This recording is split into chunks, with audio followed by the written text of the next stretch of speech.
పిల్లలు చదువులు ముగించాక సగటు మనిషి యొక్క ఆలోచన ఏంటి? ఉద్యోగం మరియు పెళ్ళి. ఉద్యోగం అనేది వచ్చినా రాకపోయినా పెళ్ళి అనేది ఆ వయసు వచ్చాక అందరూ కలిసి గంటకు తగ్గ బొంతనిచ్చి పెళ్లి చేసేస్తారు. పెళ్ళి అయ్యాక నెక్స్ట్ ఆలోచన ఏంటి? పెళ్ళే కదా.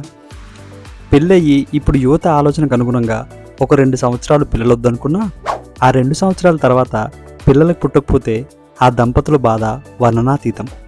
ఎందుకంటే మాతృత్వం ఒక వరం. మరి ఆ మాతృత్వం పొందడానికి మరొక మార్గం ఏంటి? అదే దత్తత.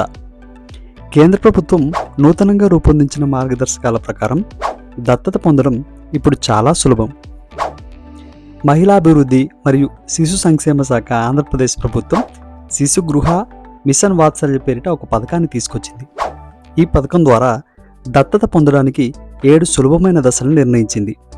వీటికి సంబంధించి pan card, income certificate, age declaration, దంపతుల ఫోటో, రెసిడెంట్ సర్టిఫికేట్, దంపతుల మ్యారేజ్ సర్టిఫికేట్, హెల్త్ సర్టిఫికేట్తో ఆన్లైన్లో www.cara.nic.in అనే వెబ్సైట్లో నమోదు చేసుకోవాలి.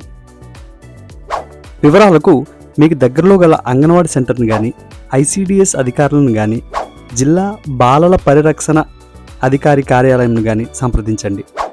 దత్తత అనేది చట్ట ప్రకారం మాత్రమే జరగాలి. అలా కాకుండా వేరే పద్ధతి ద్వారా దత్తత తీసుకున్న చట్టరీత్యా నేరం, వారు శిక్షార్హులు.